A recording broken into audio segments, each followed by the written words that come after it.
Siang para sedulur YouTube, ketemu lagi dengan saya Kumi Janarko. Oke para sedulur, di siang hari ini seperti biasa saya dengan menyapa para sedulur-sedulur saya, sobat-sobat saya, teman-teman saya yang sudah subscribe dan join di kanal YouTube saya ini. Jadi teman-teman, di siang hari ini seperti biasa kita akan ngobrol-ngobrol santai seputaran peta perpolitikan di negara kita menuju Pilpres dan Pemilu 2024. Jadi teman-teman, sekitar sehari yang lalu ya teman-teman, Partai Demokrasi Perjuangan dengan beberapa partai yang memang kemudian berkoalisi dengan Partai Demokrasi Indonesia Perjuangan. Di situ ada Partai Perindo dan P3 dan juga Partai Hanura ya teman-teman, mendeklarasikan cawapres yang akan mendampingi Bapak Ganjar Pranowo untuk maju di kontestasi Pilpres 2024. Dan calonnya memang sudah nggak asing lagi buat kita, dan memang sesuai prediksi saya dulu, memang ini calon yang sangat kuat ya, sangat kuat, sangat populer, dan saya yakin elektabilitasnya juga sangat tinggi di seluruh wilayah Indonesia, dan merupakan lawan berat ya pastinya untuk pasangan Anies Baswedan dan Gus Muhaimin Iskandar gitu kan. Ini betul-betul memang lawan berat karena memang seperti yang kita tahu, Bapak Mahfud MD ini tokoh yang betul-betul tokoh senior yang backgroundnya memang sangat komplit ya di situ kan. Dia seorang akademisi, dia pernah berkecimpung sebagai ketua MK di yudikatif ya, kemudian sebagai legislatif juga pernah, saat ini juga sebagai eksekutif, dan memang beliau seorang tokoh yang sangat populer di masyarakat Indonesia ya, di seluruh wilayah Indonesia tentunya kan. Dan ini tentunya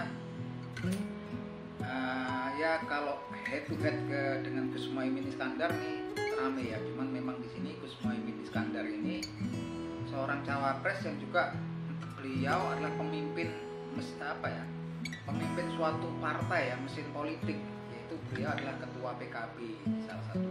Terlepas dari itu, kedua tokoh ini memang sama-sama populer ya, sama-sama lahir dari kota wilayah Jawa Timur, kemudian sama-sama warga Nahdliyin gitu kan, sama-sama tokoh yang populer khususnya di Indonesia Timur dan secara umum di seluruh wilayah Indonesia gitu kan. Ini kita lihat ya. Nah kemarin tampak sekali memang saat ini kubunya yang sudah muncul adalah kubu daripada Anies Baswedan dan Gus Muhaimin Iskandar di satu sisi. Di sisi yang lain, di front yang lain ada dua kapal ya. Dua kapal yang dulu saya pikir nahkodanya satu, tapi tampak sekali bahwa sekarang memang beda nih nahkodanya gitu kan. Di situ ada Capres Prabowo Subianto yang sampai dengan saat ini belum menentukan pasangannya, cawapresnya. Dan yang jelas di sini adalah Ganjar Pranowo dan Bapak Mahfud MD ya. Yang mana tampak sekali sekarang kalau kapalnya ini nggak satu nahkoda sepertinya. Kalau dulu kan memang dua-duanya selalu identik gitu kan dengan Presiden Joko Widodo, dan tampaknya yang diperebutkan adalah kolam pemilih daripada Presiden Joko Widodo. Tapi tampaknya dengan munculnya Mahfud MD ini memang bayang-bayang Presiden Joko Widodo gitu kan. Keidentikan Presiden Joko Widodo dengan Ganjar Pranowo ini seakan-akan sekarang agak hilang ya. Memang kemudian tampak lebih mantap berdiri konsisten dengan pasangan Mahfud MD ini dengan cahayanya sendiri lah saya bilang. Tampak sekali ketika kemarin ada deklarasi terus temu dengan para relawan Ganjar Pranowo gitu kan di Gedung Arsip Nasional Indonesia. Di situ hadir Bapak Ganjar Pranowo dan Bapak Mahfud MD sebagai deklarasi pasangan Ganjar Pranowo dan Mahfud MD di depan para relawan gitu kan, dan tim sukses daripada pasangan tersebut. Di situ tampak sekali ya, memang kemudian memang udah ada sinyilamen gitu kan, ada tanda-tanda bahwasannya ini, kalau kemarin dugaan saya nahkoda dua kapal satu nahkoda, sekarang terbantahkan karena situ kemarin sempat ada pertanyaan gitu kan, yang jawaban dari salah satu tamu yang hadir, yaitu kalau nggak salah namanya Bapak Kadri Muhammad gitu kan, budayawan dan musisi gitu kan, bertanya kepada Bapak Ganjar Pranowo, apakah nanti kalau Ganjar Pranowo ini kemudian menjadi presiden gitu kan, akan memberikan karpet merah buat Alam putranya, yaitu Mas Alam Ganjar Pranowo. Jawabannya tegas sekali teman-teman, tegas dan kayak sepertinya berupa sindiran. Beliau nggak akan pernah memberikan, kalaupun beliau Ganjar Pranowo ini kemudian menjadi presiden Republik Indonesia lagi, nggak akan pernah memberikan karpet merah kepada putra beliau. Dan beliau juga memastikan itu karena beliau pengen putra putri bangsa Indonesia gitu kan mempunyai kesempatan yang sama gitu kan. Dan jangan sampai kemudian kalah gitu kan dengan anak-anak pejabat gitu kan, anak presiden, gubernur atau apapun yang mendapatkan karpet merah gitu kan untuk menduduki posisi-posisi tertentu, baik di yang tentunya saja dalam organisasi kepolitikan gitu kan. Beliau jelas gitu kan, garisnya jelas, nggak akan pernah gitu kan memberikan karpet merah walaupun beliau nanti terpilih menjadi seorang presiden gitu kan. Dan beliau betul-betul mengatakan bahwa memang nggak simpatik dengan pola-pola kemudian ada anak pejabat kemudian mendapatkan karpet merah gitu kan dalam suatu organisasi tertentu, padahal di situ juga banyak yang memang berjuang dari awal gitu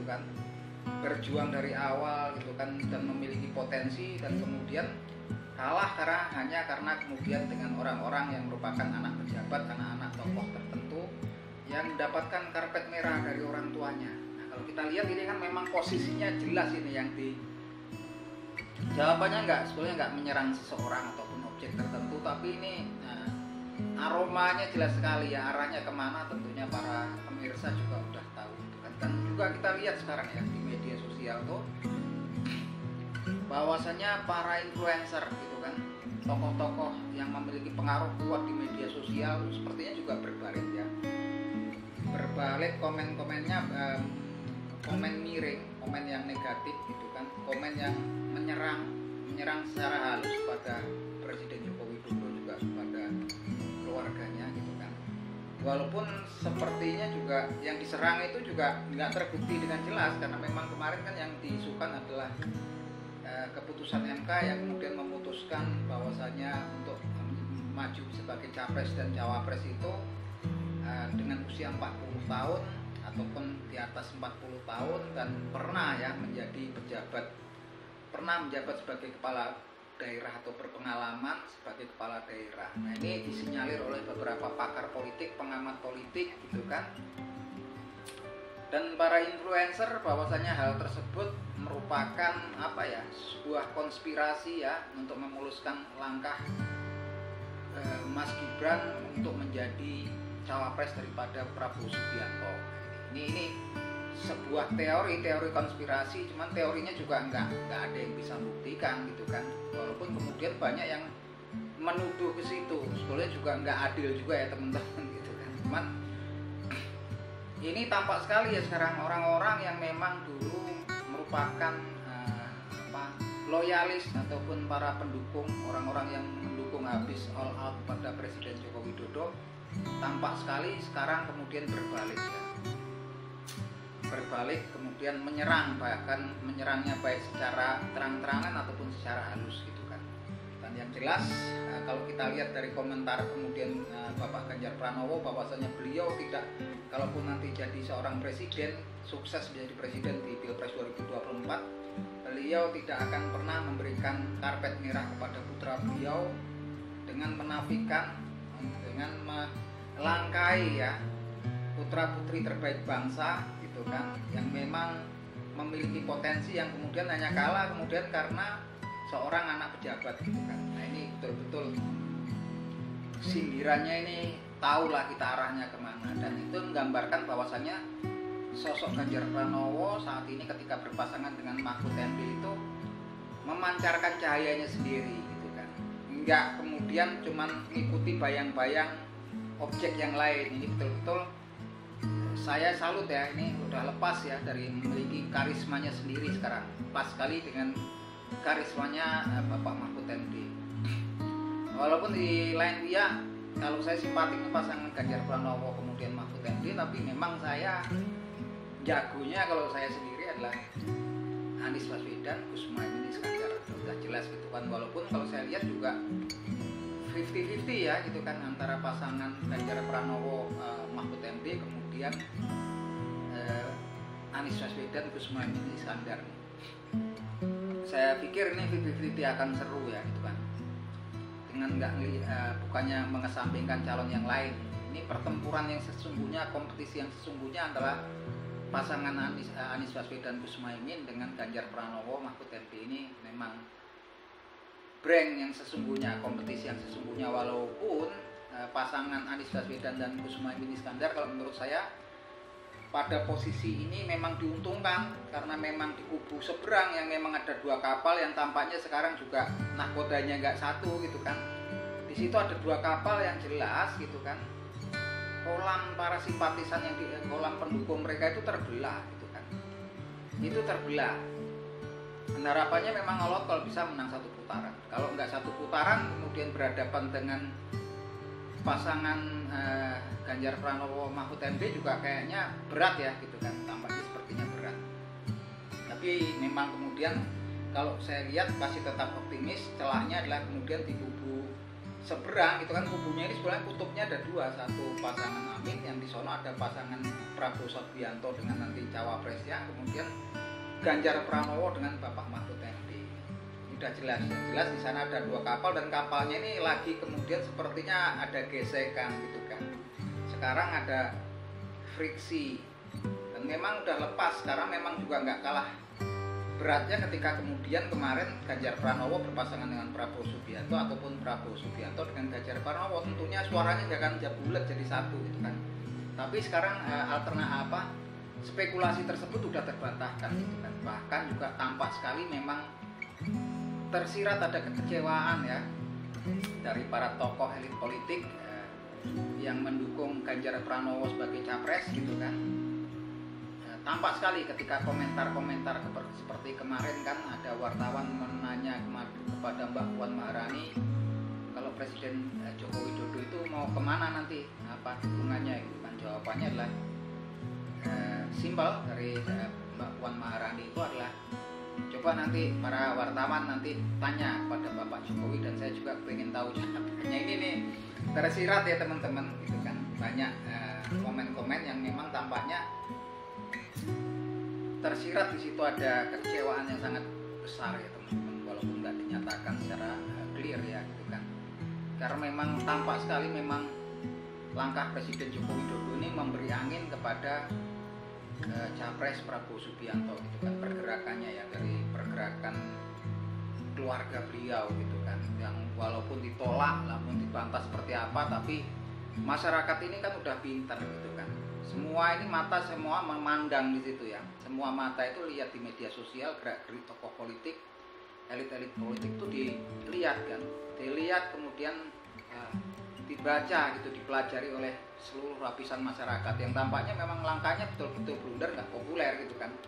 Responnya nggak cuma di masyarakat tuh responnya negatif gitu kan, bahkan para pendukung loyalis gitu kan, influencer yang dulu mendukung habis, all out mendukung Bapak Joko Widodo, tampak sekali di konten-konten mereka di media sosial, tampak sekali mereka juga nggak begitu happy gitu kan dengan langkah-langkah ataupun spekulasi-spekulasi yang terjadi, walaupun semuanya sebetulnya juga ya nggak ada buktinya gitu ya teman-teman. Tapi memang kita lihat nanti posisinya apakah nanti betul-betul sesuai dengan yang diisukan, dengan prediksi bahwasanya Prabowo Subianto kemudian akan menarik pasangannya kepada Gibran Rakabuming Raka untuk menjadi cawapresnya gitu kan. Yang jelas sekali memang tampak tersirat ya dari para elit politik dari Partai Demokrasi Indonesia Perjuangan, karena memang Presiden Joko Widodo dan keluarganya ini adalah kader Partai PDI Perjuangan, dan seharusnya memang harus garis tegak lurus dengan garis partai. Nah ini kita lihat, tapi tampaknya kalau menurut saya juga enggak ya, kayaknya kalau kemudian Prabowo Subianto kemudian nekat kemudian untuk dan para pendukungnya untuk mencalonkan Gibran sebagai cawapres pasangannya gitu kan. Karena memang itu tampaknya langkahnya memang direspon negatif oleh publik, isunya ya teman-teman, dengan oleh para netizen ataupun masyarakat di alam nyata gitu kan, bahkan juga oleh tokoh-tokoh politik baik yang pro ataupun yang kontra. Itu kayaknya yang kontra banyak sekali ya, pastinya nggak akan jadi itu, spekulasinya saya nggak akan yakin gitu kan. Oke gitu teman-teman, yang jelas ke depan ini semakin seru teman-teman, obrolan-obrolannya, dan analisa saya tetap di sini Anies Baswedan, Gus Muhaymin Iskandar tetap ya memang punya peluang, karena memang di seberang ada dua perahu gitu kan, dan perahunya ini memang lagi nggak baik-baik aja, ada gesekan lah gitu kan. Oke itu teman-teman, apapun yang terjadi teman-teman, siapapun yang terpilih kita harus mendukung, dan kita berharap bahwasanya pilpres dan pemilu nanti berlangsung dengan aman, damai dan lancar serta tertib ya, sehingga yang terpilih nanti betul-betul seorang pasangan yang kuat yang bisa memberikan solusi-solusi jalan keluar terhadap masalah-masalah yang memang menghadang bangsa dan negara kita di masa-masa yang akan mendatang. Oke gitu teman-teman, salam seduluran dari saya Bumi Janarko dari Yogyakarta.